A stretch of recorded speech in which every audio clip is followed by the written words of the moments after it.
Big TV digital exclusive breaking చూస్తూ ఉన్నాము. Operation Sindoor తర్వాత పాక్కి వరుస షాకులు తగునట్లుగా తెలుస్తోంది. ప్రతికాడ దాడులతో ఒకవైపు భారత్ పాకిస్తాన్కి చావు దెబ్బ కొడుతున్నట్లుగా సమాచారం అందుతుంది. ప్రజెంట్ అయితే మనం చూస్తూ ఉన్నాము. గురువారం ఉదయం కరాచీ, లాహోర్, సియాల్కోట్, రావల్పిండి సహా 10 నగరాలపై డ్రోన్స్ అటాక్స్ జరిగినట్లు తెలుస్తోంది. ఈ దాడుల్లో పాకిస్తాన్ గగనతల రక్షణ వ్యవస్థ టార్గెట్ చేసినట్లు సమాచారం. ప్రస్తుతం అయితే దీంతో పాకిస్తాన్ ఎయిర్ డిఫెన్స్ సిస్టమ్ పూర్తిగా ధ్వంసమైనట్లుగా తెలుస్తోంది. అయితే పాకిస్తాన్ దాడులు చేస్తుంది అనే అనుమానం నేపథ్యంలో భారత్ ఈ రక్షణ వ్యవస్థల్ని నాశనం చేసినట్లుగా తెలుస్తోంది. అయితే చైనా డెవలప్ చేసిన HQ-9 క్షిపణి రక్షణ వ్యవస్థ యూనిట్ దెబ్బతిన్నాయని, లాహోర్లో పాక్ సైన్యానికి రక్షణ లేకుండా పోయిందని చేసినట్లు సంబంధిత వార్తలు తెలిపాయి. రష్యా ఏదైతే వైమానిక రక్షణ వ్యవస్థ తరహాలో చైనా కాపీ వర్షన్ HQ-9ని తయారు చేసింది. ప్రస్తుతం పాకిస్తాన్ వాడుతున్న ఎయిర్ డిఫెన్స్ సిస్టమ్ ఇదే కావటం మనం గమనార్హంగా చెప్పుకోవచ్చు. దీనికి ముందు ఆపరేషన్ సింధూర్ సమయంలో భారత క్షిపణుల్ని HQ-9 వ్యవస్థ గుర్తించలేదు. అయితే గురువారం ఉదయం లాహోర్లోని వాల్టన్ విమానాశ్రయం సమీపంలో వరుస పెద్ద పేలుళ్లు వినిపించడంతో సైరన్లు మోగాయని, అయితే ప్రజలు ఇళ్ల నుంచి బయటకు పరుగులు తీశారని వార్తా కథనాలు కూడా వచ్చాయి. అయితే దీంతో లాహోర్ కంటోన్మెంట్ ఉండే ప్రాంతాల్లో డ్రోన్ దాడులు కూడా జరిగినట్లు పాకిస్తాన్ చెబుతూ ఉంది. అయితే దీంతో Lahore financial district, Lahore army cantonment ప్రాంతాల్లో ప్రజెంట్ అయితే గందరగోళ పరిస్థితులు నెలకొన్నాయి. లాహోర్ విమానాశ్రయాలన్నీ పూర్తిగా మూసేసాయినట్లుగా మనకి ప్రస్తుతం వార్తలు అందుతున్నటువంటి నేపథ్యం కనిపిస్తుంది. అయితే లాహోర్ విమానాశ్రయాలని పూర్తిగా మూసేశారు. అయితే సియాల్కోట్, కరాచీ విమానాశ్రయాలను కూడా మూసివేస్తున్నట్లు ప్రజెంట్ అయితే సమాచారం అందుతోంది మనకి. దీని తర్వాత ఆపరేషన్ సింధూర్ తర్వాత దాడుల నేపథ్యంలో దీనికి సంబంధించినటువంటి అప్డేట్స్ మనము మా ప్రతినిధి శివాని అడిగి తెలుసుకుందాం. శివ, ఒకవైపు చూస్తూ ఉన్నాము విమానాశ్రయ ఎయిర్ ఫోర్స్ కూడా మూసివేస్తున్నట్టు మనకి పలు చోట్ల సమాచారం అందుతోంది. సో ప్రజెంట్ HQ-9 డిఫెన్స్ పూర్తిగా విఫలమైనట్లుగా కనిపిస్తుంది. సో దీనికి సంబంధించి అప్డేట్స్ ఏంటి? మరో సాగు దెబ్బకు కూడా అనేక విధాలుగా ఇబ్బందులు ఎదుర్కొంటున్న పాకిస్తాన్ భారత్ మరొక దెబ్బకు ప్రధానంగా మనకు జరుగుతున్న పరిణామాలు. ఇది లాహోర్ ఎయిర్ డిఫెన్స్ సిస్టమ్ ను భారత్ సిద్ధం చేసింది. భారత సైనిక స్థావరాల టార్గెట్ గా పాక్ డ్రోన్లు ఈ క్షిపణులతో దాడికి ప్రయత్నిస్తోంది. వీటన్నిటి కూడా భారత సైన్యం సమర్థవంతంగా కూడా అడ్డుకుంటున్న పరిస్థితి కనిపిస్తోంది. రక్షణ వ్యవస్థ అంతా కూడా సమర్థవంతంగా అడ్డుకుంటుంది. ప్రతీకారంగా పాక్ గగనతల రక్షణ వ్యవస్థలపై కూడా భారత ఆర్మీ మెరుపుదాడులకు దిగుతుంది. దీంతో భాగంగా పెద్ద ఎత్తున పాక్ మిసైళ్లను భారత్ పూర్తి చేసినట్టుగానే మనకు తెలుస్తోంది. ఇక పాక్ మిసైళ్లను సంబంధించి ప్రధానంగా చైనాకు చెందిన HQ-9 రక్షణ వ్యవస్థల్ని ఉపయోగిస్తున్నట్టుగా కూడా తెలుస్తోంది పాకిస్తాన్. చైనాకు సంబంధించిన HQ-9 ద్వారా తయారు చేసిన డిఫెన్స్ వ్యవస్థ మొత్తం కూడా భారత్ చేసిన దాడిలో పూర్తిగా ధ్వంసమయ్యాయి. S-400 పాక్ కు బుద్ధి చెప్పింది భారత్. ఒక్క అటాక్ తో 2 దేశాలను కోలుకోలేని దెబ్బతీసినట్టుగా అర్థమవుతుంది. ఒకవైపు ఏదైతే ఇటు పాకిస్తాన్ కు చైనా ఏదైతే సహకరిస్తుందో దానికి సంబంధించిన వారిచ్చిన కార్యక్రమాలు ఏదైతున్నా ఆయుధాలను కూడా పసగరుగా కూడా తెలిపి పాకిస్తాన్ ప్రయోగించిన నేపథ్యంలో అవి భారత్ వాటిని భారత్ దగ్గర ఉన్న ఆయుధ సామర్థ్యంతో కానీ ఇటు డ్రోన్స్ కూడా వాటిని ధ్వంసం చేసే ప్రయత్నం చేసింది. ఈ నేపథ్యంలో ఒకవైపు పాకిస్తాన్ కు దెబ్బతిన్నటువంటి, మరోవైపు ఏదైతే వారు తయారు చేసిన ఈ S-400 సంబంధించిన డ్రోన్స్ ఏవైతున్నాయో మిసైల్ ఏవైతున్నాయో వాళ్ళు పసలేరుగా నాణ్యత లేనిగా కూడా అంత తమ్ముడు లేనిగా కూడా దీన్ని బట్టి అర్థమవుతుంది. ఇక ఒకే అటాక్ తోనే 2 దేశాలను కోలుకోలేని దెబ్బతీసింది. భారత్ ప్రయోగించిన క్షిపణులను గుర్తించడంలో చైనా HQ-9 పూర్తిగా విఫలమైనట్టు కూడా తెలుస్తుంది. ఒక్కో యూనిట్ కు $3 మిలియన్ చైనా దగ్గర పాక్ కొనుగోలు చేసింది. ఏదైతే $3 మిలియన్ ఖర్చు చేసి చైనా ఇంత మొత్తంలో వాటిని తయారు చేసిన కానీ అది డిఫెన్స్ వ్యవస్థ కూడా పూర్తిగా విఫలమైన పరిస్థితి కనిపిస్తుంది. ఏదైతే భారత్ ప్రయోగించిన క్షిపణులు ఏవైతున్నాయి ప్రయోగించే సందర్భంలో వాటిని గుర్తించడంలో పూర్తిగా పాకిస్తాన్ విఫలమైంది అనేది కూడా ప్రధానంగా తెలుస్తుంది. ఈ డ్రోన్ల ద్వారా దాడులు చేయడంలో భారత్ విజయవంతమైంది. ఈ పాకిస్తాన్ అయితే భారత్ చేసే డ్రోన్ ఎఫెక్ట్ టార్గెట్ గా డ్రోన్ ఎప్పుడు ఏదైతే దాడులు చేస్తున్నారో దాని ద్వారా పాకిస్తాన్ అయితే ఉత్తీర్ణితులవుతున్న ప్రస్తుతం మొత్తం చూసుకుంటే పాకిస్తాన్ భారత్ సాగు దెబ్బ కొట్టిందంటూ కూడా అందరూ భావిస్తున్నారు. Right Shiva, thanks for the updates.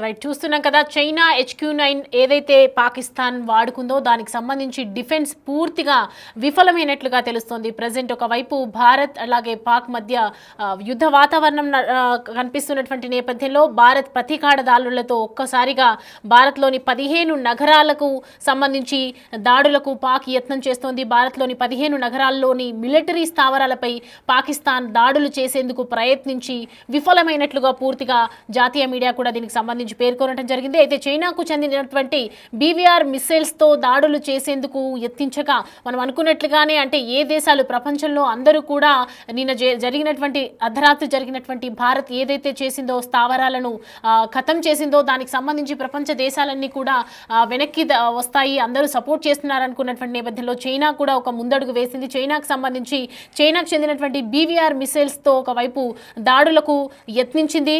దానికి సంబంధించి భారత్లోని S-400 ఎయిర్ డిఫెన్స్ని కూడా వ్యవస్థ సమర్థంగా అడ్డుకోవడం జరిగింది. అయితే జమ్మూ, శ్రీనగర్, అమృత్సర్, పఠాన్కోట్, బటిండా, లుధియానా, జలంధర్, చండీగఢ్, అవంతిపుర, భూజ్, ఫలోడి పాటు పలు చోట్ల నగరాలకు దాడులకు ప్రజెంట్ పాక్ అయితే ప్రయత్నం చేసింది. దానికి సంబంధించినటువంటి ప్రయత్నంలో భారత్ మిలిటరీని అడ్డుకోలేక విఫలమైందనే చెప్పుకోవచ్చు. సమర్థంగా భారత రక్షణ వ్యవస్థలు అడ్డుకున్నాయి. దీనికి సంబంధించి 15 నగరాలు ఏవైతే మనం చెప్పుకున్నామో దానికి ఎగబడినటువంటి పాక్కు భారత్ వరుస దెబ్బ తగిలినట్లుగా కనిపిస్తోంది. భారత్ సమర్థంగా అడ్డుకున్నట్లుగా కనిపిస్తోంది. ప్రతీకారంగా ఒకవైపు భారత్ ప్రతీకార దాడులతో బొంబెలెత్తిపోతున్నటువంటి పాకిస్తాన్కు ఎదురు దెబ్బ మీద దెబ్బ తగులుతున్నట్లుగా కనిపిస్తుంది. అయితే భారత్ సైనిక స్థావరాల లక్ష్యంగా డ్రోన్లు అలాగే క్షిపణులతో దాడులకు యత్నించినటువంటి దాయాదికి చుక్కెదురైంది. ఈ క్రమంలోనే పాకిస్తాన్లోని ఆయా ప్రాంతాల్లో మోహరించినటువంటి గగనతల రక్షణ వ్యవస్థలను భారత సైన్యం లక్ష్యంగా చేసుకుంది. దీంతో లాహోర్లోని ఎయిర్ డిఫెన్స్ వ్యవస్థ ధ్వంసమైనట్లు కూడా భారత రక్షణ శాఖ వర్గాలు వెల్లడించాయి. అయితే చైనాకు చెందినటువంటి HQ-9 రక్షణ వ్యవస్థలను ఉపయోగిస్తున్నటువంటి పాకిస్తాన్ భారత్లోని సరిహద్దు రాష్ట్రాల్లో డ్రోన్లు, క్షిపణి దాడులకు యత్నించింది. అవంతిపుర, శ్రీనగర్, జమ్మూ, పఠాన్కోట్, అమృత్సర్, కపుర్తలా, జలంధర్, ఆథాంపూర్, భరిండా, అలాగే బఠిండా, చండీగఢ్, నాల్ పలోడి, భుజ్ తదితరటువంటి ప్రాంతాల్లోనూ సైనిక స్థావరాలను లక్ష్యంగా చేసుకునేందుకు యత్నించింది.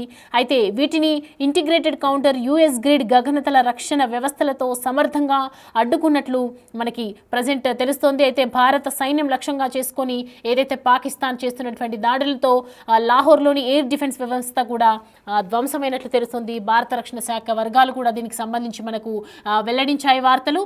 ఒక్క అటాక్తోనే 2 దేశాలను కోలుకోలేని దెబ్బతీసింది భారత్ అని చెప్పుకోవచ్చు. చైనాకి చెందినటువంటి HQ-9 రక్షణ వ్యవస్థలను ఉపయోగిస్తున్నటువంటి పాకిస్తాన్ భారత్లోని సరిహద్దు రాష్ట్రాల్లో డ్రోన్లు, క్షిపణి దాడులకు యత్నించింది. మనం పేర్లు కూడా తెలుసుకున్నాం. అవంతిపుర, శ్రీనగర్, జమ్మూ, పఠాన్కోట్ ఇలా ప్రతి 15 నగరాల్లో స్థావరాలను లక్ష్యంగా చేసుకునేందుకైతే యత్నించింది. అయితే వీటిని ఇంటిగ్రేటెడ్ కౌంటర్ US గ్రిడ్ గగనతల రక్షణ వ్యవస్థలతో సమర్థంగా అడ్డుకున్నట్లు రక్షణ శాఖ వెల్లడించింది. అయితే పాకిస్తాన్ దాడులకు రుజువుగా వీటి శకలాలను ఆయా ప్రాంతాల నుంచి సేకరిస్తున్నట్లు తెలిపింది. ఈ క్రమంలోనే భారత్ ప్రతీకార దాడులకు పాకిస్తాన్లోని వివిధ ప్రాంతాల్లో ఉన్నటువంటి గగనతల రక్షణ రాడర్లు వ్యవస్థలను లక్ష్యంగా చేసుకొని సైన్యం విరుచుకుపడింది. చైనా దగ్గర HQ-9 డిఫెన్స్ వ్యవస్థను కూడా కొనుగోలు చేసింది. పాకిస్తాన్కి చైనా ఒకవైపు సపోర్ట్ చేయట్లేదు అని చెప్పుకుంటూనే HQ-9 వ్యవస్థలను కూడా ఇవ్వటం అనేది గమనార్హంగా చెప్పుకోవచ్చు. ఈ క్రమంలోనే లాహోర్లోని ఎయిర్ డిఫెన్స్ వ్యవస్థ ధ్వంసమైనట్లు కూడా విశ్వసనీయంగా మనకు సమాచారం అందుతోంది. మరోవైపు నియంత్రణ రేఖ LOC వెంట కాల్పుల విరమణ ఉల్లంఘిస్తూ పాకిస్తాన్ దాడులను ముమ్మరం చేసింది. జమ్మూ కాశ్మీర్లోని రాజౌరి, మెంతార్, పూంచ్, ఉరి, బారాముల్లా, కుప్వారా ప్రాంతాల్లో మేటార్లు భారీగా ఫిరంగులతో దాడులు చేస్తోంది. వీటిలో ఇప్పటి వరకు 16 మంది సామాన్య పౌరులు ప్రాణాలు కోల్పోయినట్టుగా తెలుస్తుంది. అయితే భారత్లోని మొత్తం 15 నగరాల్లో దాడులకు పాక్ ప్రయత్నిస్తోంది. అయితే భారత్లోని 15 నగరాల్లోని మిలిటరీ స్థావరాలపై పాకిస్తాన్ దాడులు చేసేందుకు ప్రయత్నించి విఫలమైనట్లుగా జాతీయ మీడియా అయితే మనకు పేర్కొనడం జరిగింది. అయితే చైనాకు చెందినటువంటి బీవీఆర్ మిసైల్స్తో దాడులు చేసేందుకు యత్నించగా భారత్లోని S-400 ఎయిర్ డిఫెన్స్ వ్యవస్థ సమర్థంగా దీన్ని అడ్డుకుంది. భారత సైన్యాన్ని మెచ్చుకోదగ్గ విషయం అని చెప్పొచ్చు. మనం ప్రతీకారంగా పాక్ గగనతల రక్షణ వ్యవస్థలపై చేస్తున్నటువంటి దాడులకు సంబంధించి జమ్మూ, శ్రీనగర్, అమృత్సర్, పఠాన్కోట్, బఠిండా, లుధియానా, జలంధర్, చండీగఢ్ ఇలా అన్ని నగరాల్లో 15 నగరాల్లో దాడులపై ప్రయత్నిస్తోంది. ఇప్పటికీ కూడా పాక్ చేస్తున్నటువంటి దాడికి భారత్ ఒకవైపు ముందుగా ఎదురుగా ప్రతీకారంగా ఢీకొంటున్నటువంటి మనకు కనిపిస్తున్నాయి. పెద్ద ఎత్తున పాక్ మిసైల్ను కూల్చేసింది భారత్. దానికి సంబంధించి మనం చూడొచ్చు స్క్రీన్ మీద. ఒకవైపు దేశ సరిహద్దుల్లో యుద్ధ వాతావరణం అయితే పరిస్థితులు కనిపిస్తూ ఉన్నాయి. పాక్ మిసైల్స్ ఒకవైపు మిసైల్స్ని పంపిస్తుంది. వెంటనే ఏ మిసైల్స్ అయితే విసురుతుందో దాన్ని గాల్లోనే పేల్చేస్తున్నటువంటి దృశ్యాలు కనిపిస్తూ ఉన్నాయి. భారత్ ఆర్మీ చేస్తున్నటువంటి యుద్ధానికి ఆపరేషన్ సింధూర్ తర్వాత భారత్కి పాకిస్తాన్కి మరీ షాకుల మీద షాకులు కల్పిస్తూ ఉన్నాయి. మనం చూస్తున్నాం. డ్రోన్కి సంబంధించి కూడా ఇంతకుముందు మనము తెలుసుకున్నాము. అలాగే గురువారం కరాచీ, లాహోర్, సియాల్కోట్, రావల్పిండి సహా 10 నగరాలపై డ్రోన్ అటాక్స్ జరిగినట్లు తెలుస్తోంది. అయితే ఈ దాడిలో పాకిస్తాన్ గగనతల రక్షణ వ్యవస్థ అలాగే టార్గెట్ చేసినట్లు మనకి సమాచారం. దీంతో పాకిస్తాన్ ఎయిర్ డిఫెన్స్ సిస్టమ్ పూర్తిగా ధ్వంసమైపోయింది. వాళ్ళకి ఎటు దిక్కుతోచని పరిస్థితి అయితే మనకు కనిపిస్తోంది. పాకిస్తాన్ దాడులు చేస్తుందనే అనుమాన నేపథ్యంలో భారత్ ఈ రక్షణ వ్యవస్థలను అన్నీ కూడా నాశనం చేసినట్లుగా తెలుస్తుంది. ఇక వైపు ఈ రక్షణ వ్యవస్థల్ని నాశనం చేయడంతో పాకిస్తాన్కి ఎటు దిక్కుతోచని పరిస్థితి అయితే మనకు కనిపిస్తుంది. అయితే చైనా డెవలప్ చేసినటువంటి HQ-9 క్షిపణి రక్షణ వ్యవస్థ యూనిట్స్ కూడా దెబ్బతిన్నాయని, అలాగే లాహోర్లో పాక్ సైన్యానికి రక్షణ లేకుండా చేసినట్లు మనకు సంబంధిత వర్గాలైతే తెలుపుతున్నటువంటి న్యూస్ ఇది. రష్యా S-400 వైమానిక రక్షణ వ్యవస్థల్లో కూడా మనం చూసుకుంటే చైనాలో కూడా చైనా కాపీ వర్షన్ HQ-9ని కూడా తయారు చేసింది. అయితే ప్రస్తుతం పాకిస్తాన్ వాడుతున్నటువంటి ఎయిర్ డిఫెన్స్ సిస్టమ్ ఇదే కావడం మనకి గమనార్హంగా చెప్పుకోవచ్చు. దీనికి ముందు ఆపరేషన్ సింధూర్ సమయంలో భారత క్షిపుల్ని కూడా HQ-9 వ్యవస్థ అయితే గుర్తించలేదు. అయితే గురువారం ఉదయం లాహోర్లోని వాల్టన్ విమానాశ్రయం సమీపంలో వరుస పెద్ద పేలుళ్లు వినిపించడంలో ఒక్కసారిగా సైరన్స్ మోగాయని ప్రజలు ఇళ్ల నుంచి బయటకు పరుగులు తీశాయని చెప్తున్నారు.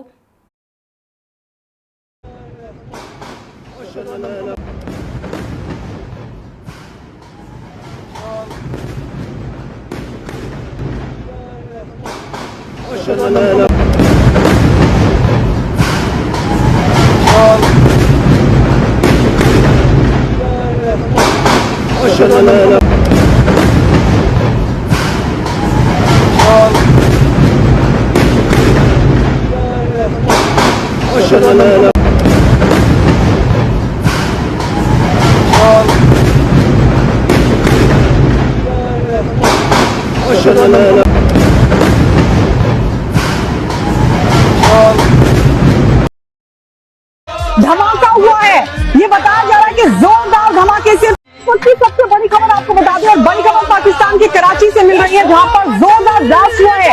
पूरा शहर धमाके से दहल उठा है और ये बताया जा रहा है कि कराची में ये बड़ा ब्लास्ट हुआ है। पाकिस्तान के कराची से इस वक्त की बड़ी खबर, धमाका हुआ है, ये बताया जा रहा है कि जोरदार धमाके से पूरा कराची दहल उठा है। सबसे बड़ी खबर आपको बता दें, और बड़ी खबर पाकिस्तान के कराची से मिल रही है, जहां पर जोरदार ब्लास्ट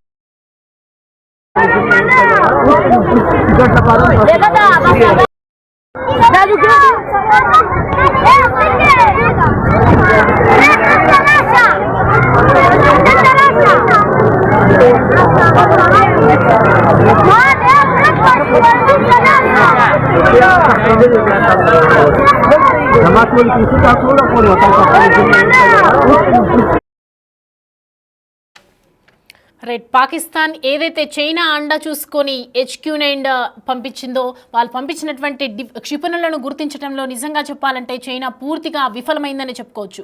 అయితే డిఫెన్స్ మనం చూసుకున్న డిఫెన్స్ కోసం ఏదైతే చైనా పంపించినటువంటి ఒక్కొక్క యూనిట్కి $3 మిలియన్ ఖర్చు చేసి మరి HQ-9ని కొనుగోలు చేయడం జరిగింది. అంటే మనం చూసుకోవచ్చు చైనా సరుకు నిజంగానే మరొకసారి కూడా ఫేక్ అని ప్రూవ్ అయింది. మనం ఎలాగైతే మన ప్రధానమంత్రి మోడీ చైనాకి సంబంధించినటువంటి వస్తువులను బ్యాన్ చేసినటువంటి నేపథ్యంలో ఇప్పుడు మనం చూస్తే క్లియర్ కట్గా మనకు అర్థమవుతోంది. ఏదైతే పాకిస్తాన్ దీన్ని నమ్ముకొని, చైనాని నమ్ముకొని అక్కడ నుంచి తీసుకొచ్చినటువంటి ప్రతి ఒక్కటి కూడా విలువైందే అని చెప్పి తీసుకొచ్చి భారత మీద యుద్ధం చేయడానికి వదులుతున్నటువంటి ఏదైతే HQ-9 ఉందో దానికి సంబంధించి డిఫెన్స్ పూర్తిగా విఫలమైనట్లుగా కనిపిస్తోంది. మనకి చైనా దగ్గర HQ-9 డిఫెన్స్ వ్యవస్థను ఎంత డబ్బులు పెట్టయితే ఖర్చు చేసి కొనుక్కుందో దానికి సంబంధించి పెద్ద ఎత్తున పాక్ మిసైల్స్లను భారత్ ఒక్కసారిగా కూల్చేసినట్లుగా కనిపిస్తోంది. అందరూ కూడా చనిపోయారనేది కూడా సాధారణ ప్రజలు తెర మీదకి తీసుకొచ్చే ప్రయత్నం చేస్తుంది. భారత్పై ఆ నెపం నెట్టే అంటే ముందు వారే చేశారు, అందుకే తర్వాత మేము చేసామనే ప్రయత్నం అయితే ప్రపంచానికి ముందు చూపించే ప్రయత్నం అయితే చేస్తున్నారు. కానీ భారత్ మాత్రం ఎక్కడా వెనుకడుగు వేయకుండా పాకిస్తాన్ ఉగ్ర స్థావరాలే టార్గెట్గా చేసుకుని పాకిస్తాన్పై దాడులు కొనసాగిస్తున్నారు. ఇప్పటి వరకు 12 డ్రోన్ల వర్షం కురిపించింది. దానిలో భాగంగా 9 నగరాల్లో ఈ డ్రోన్లతో దాడులు చేస్తున్న నేపథ్యంలో ప్రజలందరూ కూడా భయభ్రాంతులకు గురవుతున్నారు. మరోవైపు ప్రభుత్వం కూడా ఏం చేయాలో దిక్కుతోచని పరిస్థితుల్లో ప్రజెంట్ ఉందని సిచ్యువేషన్ ఉందని చెప్పుకోవాలి. అంటే అటు యుద్ధానికి సిద్ధపడుతున్నప్పటికీ కూడా వారి దగ్గర అనుకున్నంత బలం లేకపోవడం కానీ, సరైన సైనిక బలం కానీ, యుద్ధ సామాగ్రి లేకపోవడం కానీ మేము ఏ విధంగానైనా దాడి చేస్తామని చెప్పడం. అంటే గతంలో కూడా చూస్తే కనుక మా దగ్గర న్యూక్లియర్ బాంబ్స్ ఉన్నాయి, మరోవైపు అణుబాంబులు కూడా మా దగ్గర ఉన్నాయి, మేము భారత్పై దాడి చేస్తామంటూ రెచ్చగొట్టే వ్యాఖ్యలు చేశారు. తర్వాత చూస్తే కనుక వారి దగ్గర ఎటువంటి సైనిక బలం లేదనేది ప్రధానంగా అర్థమైంది. అక్కడ ఎవరు కూడా సహకరించిన సిచ్యువేషన్ కనిపిస్తుంది. అంతర్యుద్ధాన్ని ఎదుర్కొంటుంది ప్రజెంట్ సిచ్యువేషన్ అక్కడ. ఈ నేపథ్యంలోనే అక్కడ డ్రోన్ల ద్వారా దాడులు చేస్తున్న నేపథ్యంలో ఇటు లాహోర్ కానీ, మరోవైపు రావల్పిండి క్రికెట్ స్టేడియంలో దాడులు చేస్తున్న నేపథ్యంలోనే భయభ్రాంతులకు గురవుతుంది. ఇటు పాకిస్తాన్ ప్రజానీకం అంతా కూడా ఆందోళన చెందుతున్నారు. ఎటు నుంచి ఏ వైపు నుంచి ఎవరు డ్రోన్ల ద్వారా మిసైల్స్ ద్వారా దాడి చేస్తారు, ఎక్కడ వారి ప్రాణాలు కోల్పోతామనే భయంలో అయితే ప్రజెంట్ పాకిస్తాన్ ప్రజలు ఉన్నారు. మరోవైపు ఈరోజు ప్రధాని నరేంద్ర మోడీ అధ్యక్షతన మరొక కీలక సమావేశం జరిగింది. జాతీయ భద్రతా సలహాదారు, ఇతర కార్యదర్శులు అంటే హోంశాఖ, రక్షణ శాఖకు సంబంధించిన కార్యదర్శులు కానీ, మరోవైపు డిఫెన్స్, ఇతర శాఖలకు సంబంధించిన ఎయిర్ ఫోర్స్, నేవీకి సంబంధించిన కార్యదర్శులు అందరూ కూడా సమావేశమయ్యారు.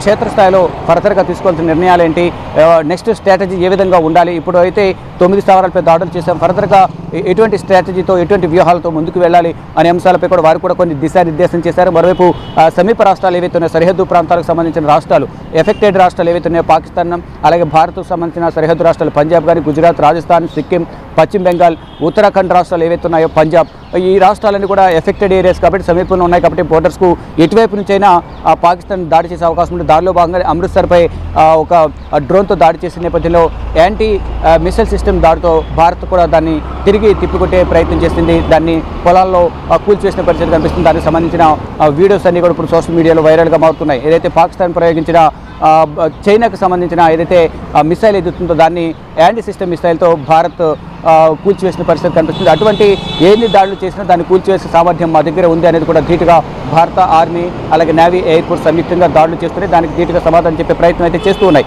దానిలో భాగంగానే ఏ విధంగా ఎదుర్కోవాలి, సంయుక్తంగా మన దగ్గర సరైన బలం అయితే ఉంది, మాకు ఆ నమ్మకం ఉంది. నాతో పాటు 140 కోట్ల మంది ప్రజలందరికీ కూడా భారత సైన్యం పైన నమ్మకం ఉంది. ఎట్టి పరిస్థితుల్లో మనం యుద్ధం చేసి గెలవగలమనే భరోసా, ధైర్యం నాకు ఉందంటూ కూడా ప్రధాని నరేంద్ర మోడీ డే 1 నుంచి కూడా చెప్తున్నారు. దానికి అనుగుణంగానే త్రివిధ దళాధిపతులకు వారందరూ కూడా ఫ్రీ హ్యాండ్ ఇస్తూ, స్వేచ్ఛ ఇస్తూ అన్ని అధికారాలు తీసుకునే నిర్ణయాలు తీసుకునే అధికారాన్ని కూడా వారికి ఇస్తూ ఉన్నారు. దానిలో భాగంగానే వారు అదే వేగంగా వ్యూహాత్మకంగా ముందుకు వెళ్తున్నారు. అదేవిధంగా దాడి చేసి 9 స్థావరాలను, ఉగ్రవాద స్థావరాలను భూస్థాపితం చేశారు. ఇంకా మిగిలిన 12 స్థావరాలపై కూడా దాడి చేసేందుకు సిద్ధంగా ఉన్నారు. త్వరలోనే దీనిపై దాడి చేస్తారని చెప్తున్నారు. ఇక మొత్తంగా చూసుకుంటే ఇటు పాకిస్తాన్పై డ్రోన్లతో విరుచుకుపడుతూ పాకిస్తాన్ చావుదెబ్బ కొడుతుంది. మరోవైపు ప్రధాని నరేంద్ర మోడీ ఎప్పటికప్పుడు సమీక్షా సమావేశాలు నిర్వహిస్తూ ఫర్దర్గా ఏ విధంగా ముందుకు వెళ్ళాలి క్షేత్రస్థాయిలో కానీ, మరోవైపు అధికారులకు ఎటువంటి దిశానిర్దేశం చేయాలి, ఏ విధంగా అధికార యంత్రాంగాన్ని వినియోగించుకోవాలి, ఎన్డీఆర్ఎఫ్, ఎస్డీఆర్ఎఫ్ ఒకవేళ ఇటు జమ్మూ కాశ్మీర్లో ఏమైనా వారు దాడులు చేస్తే ఇళ్లపై దాడులు చేసిన నేపథ్యంలో ఇళ్లు పడిపోయే అవకాశం ఉంటుంది. ప్రజలు గాయాల పాలవడం కానీ, కొంతమంది చనిపోవడం కానీ, ఇటువంటి ప్రాణ నష్టం కూడా జరిగే అవకాశం ఉంటుంది. ఆ సందర్భాల్లో విపత్తు నిర్వహణ అధికారులు కానీ, సంస్థ ఏదైతే ఉంటాయో వారందరూ కూడా దీనిలో ఏ విధంగా పాల్గొనాలంటూ కూడా అందరినీ ప్రధాని నరేంద్ర మోడీ ఎప్పటికప్పుడు అలర్ట్ చేస్తున్నారు. ఇటు అజిత్ దోవల్ కూడా ప్రధాని నరేంద్ర మోడీతో చర్చిస్తూ ఆ బోర్డర్స్లో ఉన్న అధికారులకు, ఆర్మీ అధికారులకు కానీ ఇతరులకు అందరూ కూడా పలు సూచనలు చేస్తున్నారు. ఇక మొత్తంగా చూసుకుంటే పాకిస్తాన్ మాత్రం భారత్ చేసే అటాక్లకు మాత్రం భయపడుతున్న సిచ్యువేషన్ అయితే ప్రజెంట్ కనిపిస్తూ ఉంది. రేఖ.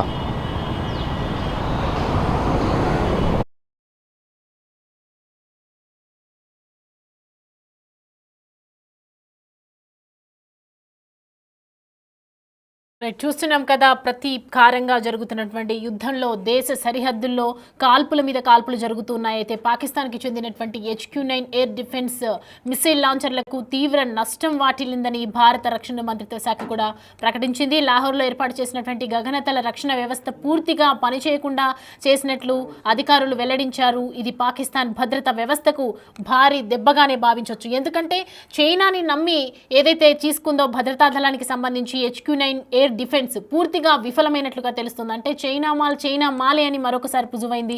ఒకవైపు పాకిస్తాన్, మరోవైపు చైనా, ఇద్దరి ఒకవైపు చైనాకి సంబంధించినటువంటి HQ-9 దానికి సంబంధించి మరి పాకిస్తాన్ ఆర్మీ ఇవన్నీ కూడా ఏమీ చేయలేకపోయాయి భారత్ని.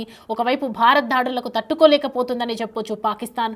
అంటే 3 మిలియన్స్ పెట్టి కొనుగోలు చేసి చైనా దగ్గర నుంచి తీసుకున్నటువంటి మిషన్స్ అయితే పని చేయనట్లుగానే కనిపిస్తోంది మనకు.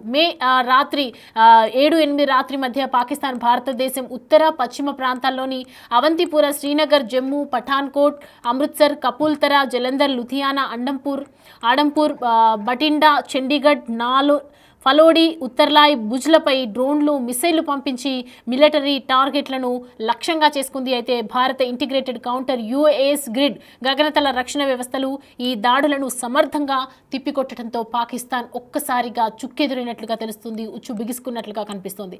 అయితే ఈ దాడులకు సంబంధించినటువంటి అవశేషాలు కూడా పలు ప్రాంతాల్లో మనకి కనిపిస్తున్నటువంటి దృశ్యాలు మనం చూస్తూ ఉన్నాము. పాక్ ఎయిర్ డిఫెన్స్ వ్యవస్థలపై భారత్ చేసినటువంటి అటాక్ దృష్ట్యా మనం చూసుకుంటే భారత్ చేపట్టిన ఖచ్చితమైన మిసైల్ దాడులు పాకిస్తాన్కు చెందినటువంటి HQ-9 ఎయిర్ డిఫెన్స్ మిసైల్ లాంచర్లకు తీవ్ర నష్టమే వాటిల్లిందని చెప్పొచ్చు. అయితే ఇస్లామాబాద్కు చెందినటువంటి ఆర్మీ వర్గాల సమాచారం మేరకు మనం చూసుకుంటే పాక్ గగనతల రక్షణ వ్యవస్థలు ఈ దాడుల్లో తీవ్రంగా దెబ్బతిన్నాయని మనకి సమాచారం అందుతోంది. అయితే భారత్ తలపెట్టినటువంటి ఆపరేషన్ సింధూర్లో భాగంగా పాక్ లోపల 9 ఉగ్రవాద స్థావరాలను విజయవంతంగా ధ్వంసం చేసినటువంటి విషయం మనందరికీ తెలిసిందే. అయితే దీనికి ప్రతిదాడిగా పాక్ సరిహద్దు గ్రామాలపై కాల్పులు జరుపుతోంది. ఒకవైపు చైనాని అండ చూసుకొని చైనా దగ్గర తీసుకొని HQ-9 డిఫెన్స్ని మన ఎయిర్ ఫోర్స్ని మన దగ్గరికి పంపించడం, దాన్ని భారత్ తిప్పికొట్టడంతో పాక్కి ఏం చేయాలో అర్థం కాని పరిస్థితుల్లో ప్రజెంట్ అయితే పాక్ పడిపోయినట్లుగా తెలుస్తోంది. దీనికి ప్రతిదాడిగా పాక్ సరిహద్దు గ్రామాలపై కాల్పులు జరుపుతోంది. భారత్ వారి ఎయిర్ డిఫెన్స్ వ్యవస్థలపై దాడి చేసి వాటిని కూడా ధ్వంసం చేసింది. అలాగే పాకిస్తాన్కు చెందినటువంటి HQ-9 ఎయిర్ డిఫెన్స్ మిసైల్ లాంచర్లకు తీవ్ర నష్టమే వాటిల్లిందని చెప్పొచ్చు. ఈ దాడులకు సంబంధించినటువంటి పాకిస్తాన్ దాడులకు ఆధారంగా నిలుస్తున్నాయి మనం చూస్తుంటే అని భారత రక్షణ మంత్రిత్వ శాఖ కూడా స్పష్టం చేసింది. దీనికి సంబంధించి ఇలాంటి దాడులకు పాక్ మరోసారి కనుక ప్రయత్నిస్తే ప్రతి దాడులు తప్పవని భారత్ గట్టి హెచ్చరికను జారీ చేసింది.